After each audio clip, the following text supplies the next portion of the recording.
Hello friend, तो कैसे हो आप सब। उम्मीद करती हूँ आप लोग बहुत ही अच्छे होंगे फ्रेंड। जैसे कि मैंने और भी वीडियो लॉन्ग अपलोड कर लिया है और आप लोग अच्छे से देख पाएंगे और आपको बहुत सारी जानकारी मिलेंगी। तो फ्रेंड, मैं आज एक और कहानी लेकर आ रही हूँ और आप लोग वीडियो को पूरा वॉच कीजिएगा, तभी आप लोग समझ पाएंगे, जो कि बहुत बहुत बहुत अच्छा लगेगा। आप जितना ही ज़्यादा सुनेंगे उतना ही ज़्यादा आपको अच्छा लगेगा। तो मैं आज, कभी आप लोगों ने सुना होगा सावित्री के बारे में, तो मैं उनके बारे में कहानी बताऊंगी कि कैसे क्या है। तो आइए सुनते हैं आप लोग। प्राचीन युग की बात है। प्राचीन युग की बात है। भारतवर्ष के मध्य देश में, जो आजकल दक्षिणी कश्मीर है, अश्वपति नाम के राजा राज करते थे। इनके कोई संतान न थी। ज्यों ज्यों अवस्था बीतती गई, इन्हें संतान न होने से चिंता हुई। ज्योतिषियों ने इनकी जन्म कुंडली देखकर बताया कि आपके ग्रह बता रहे हैं कि आपके संतान होगी। इसके लिए आप सावित्री देवी की पूजा कीजिए। राजा अश्वपति राज्य छोड़कर वन चले गए। 18 वर्ष तक उन्होंने तपस्या की तो उन्हें कन्या की प्राप्ति हुई। उसका नाम उन्होंने सावित्री रखा। सावित्री अद्वितीय सुंदरी थी। उसकी सुंदरता और गुण की प्रशंसा दूर दूर तक फैलने लगी। ज्यों ज्यों सावित्री बड़ी होने लगी, उनका रूप निखरने लगा। पिता को उसके विवाह की भी चिंता होने लगी। अश्वपति चाहते थे कि उसी के अनुरूप पति भी मिले, किंतु कोई मिलता न था। सावित्री का चित्त बहलाने के लिए अश्वपति ने उसे तीर्थ यात्रा के लिए भेज दिया और उसे आज्ञा दी कि तुझे वर चुन लेने की स्वतंत्रता देता हूँ। सावित्री का रथ जा रहा था कि उसे एक अद्भुत स्थान दिखाई दिया। अनेक सुंदर वृक्ष थे, चारों ओर हरियाली थी। वहीं एक युवक घोड़े के बच्चे के साथ खेल रहा था। उनके सिर पर जटा बंधी थी, छाल पहने हुए खड़ा था, मुख पर तेज था। सावित्री ने देखा और मंत्री से कहा कि आज यहीं विश्राम करना चाहिए। रथ जब ठहरा, वह युवक परिचय पाने के लिए उसके पास आया। उसे जब पता लगा कि वह राजकुमारी है, बड़े सम्मान से अपने पिता के आश्रम में ले गया। उसने यह भी बताया कि मेरे माता पिता दृष्टिहीन हैं। मेरे पिता किसी समय शाल्व देश के राजा थे। वह इस समय यहाँ तपस्या कर रहे हैं। मेरा नाम सत्यवान है। दूसरे दिन सावित्री घर लौट गई।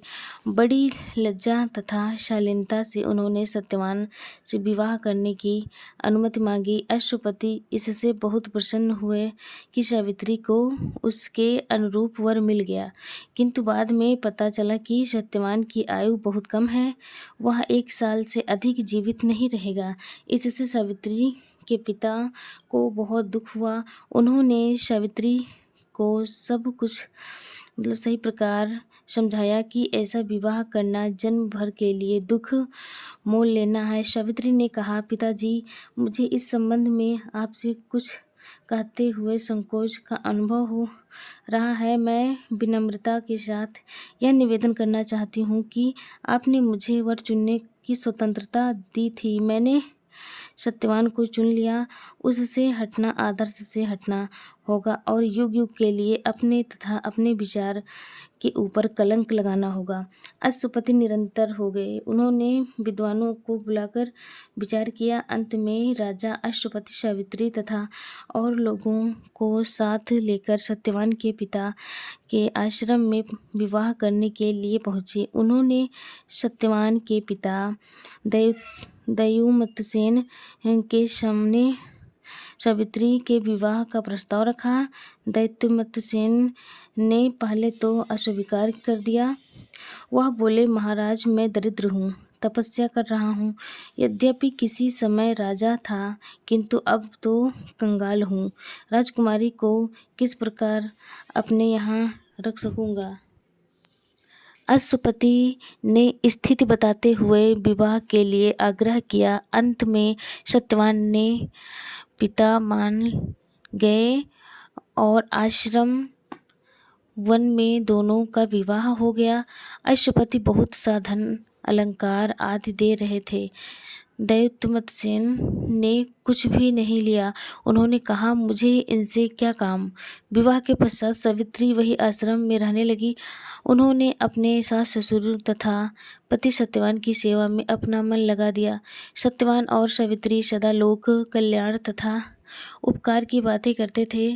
सावित्री दिन भर घर का काम काज करती थी। जब उन्हें अवकाश मिलता था वह भगवान से बड़ी लगन के साथ प्रार्थना करती थी कि मेरे पति दीर्घायु हो।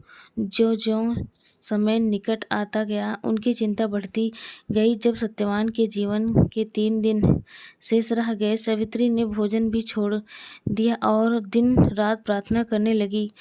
लोग भोजन करने के लिए समझाते किंतु वह सबका अनुरोध टालती रही। तीसरे दिन जब सत्यवान जंगल में लकड़ी काटने जा रहे थे, सावित्री भी उनके साथ चली गई। सत्यवान ने समझाया कि तुम 3 दिन से व्रती हो, तुम न चलो, किंतु वह नहीं मानी और सत्यवान के साथ वन में चली गई।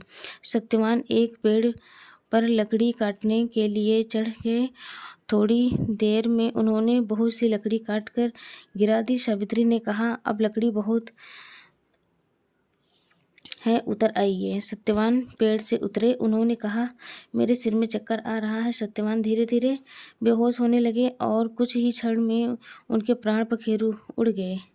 यद्यपि सावित्री जानती थी, फिर भी जब उन्होंने अपने पति को निष्प्राण देखा, वह विलाप करने लगी। इसी समय उन्हें एक जान पड़ा कि कोई भयानक किंतु तेजपूर्ण परछाई उनके सामने खड़ी है।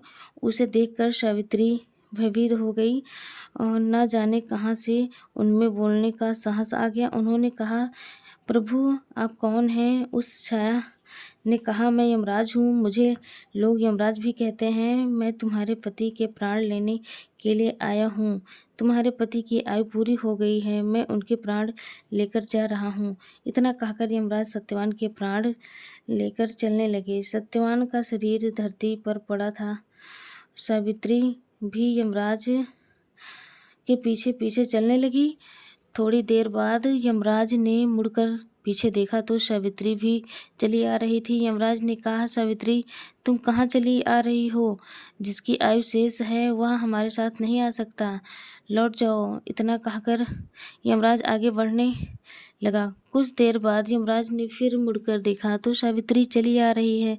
यमराज ने कहा, तुम क्यों मेरे पीछे आ रही हो? सावित्री बोली, महाराज मैं अपने पति को कैसे छोड़ सकती हूँ। यमराज ने कहा, जो ईश्वर का नियम है वह नहीं टल सकता। तुम चाहो तो कोई वरदान मुझसे मांग लो, सत्यवान का जीवन छोड़कर, और जो मांगना हो मांगो और चली जाओ। सावित्री ने बहुत सोचकर कहा, मेरे पास और ससुर देखने लगे और उन्हें उनका राज्य मिल जाए। यमराज ने कहा, ऐसा ही होगा। थोड़ी देर बाद उन्होंने देखा कि सावित्री फिर पीछे पीछे आ रही हैं। यमराज ने सावित्री को बहुत समझाया और कहा, अच्छा एक वरदान और मांग लो। सावित्री ने कहा, मेरे पिता को संतान प्राप्त हो जाए। यमराज ने यह वरदान भी दे दिया और आगे बढ़े।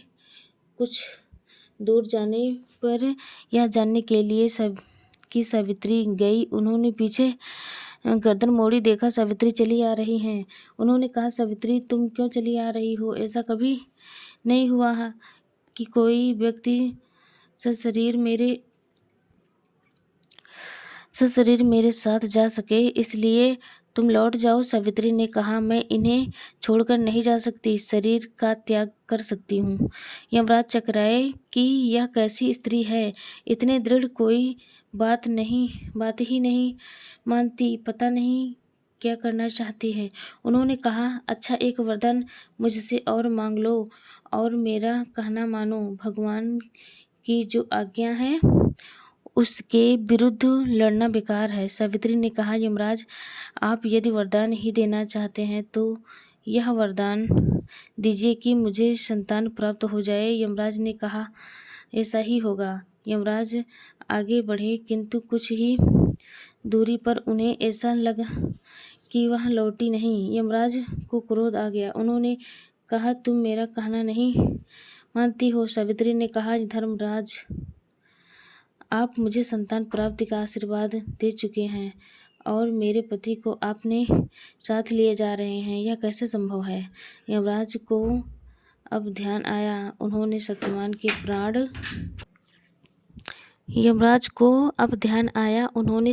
के प्राण छोड़ दिए और सावित्री की दृढ़ता और धर्म की प्रशंसा करते हुए चले गए।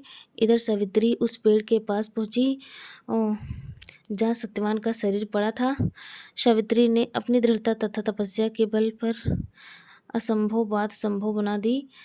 तप और दृढ़ता में इतना बल होता है कि उसके आगे देवताओं को भी झुक जाना होता है। इसी कारण सावित्री हमारे देश की नारियों में सिरमौर हो गई और आज तक वह हमारा आदर्श बनी है।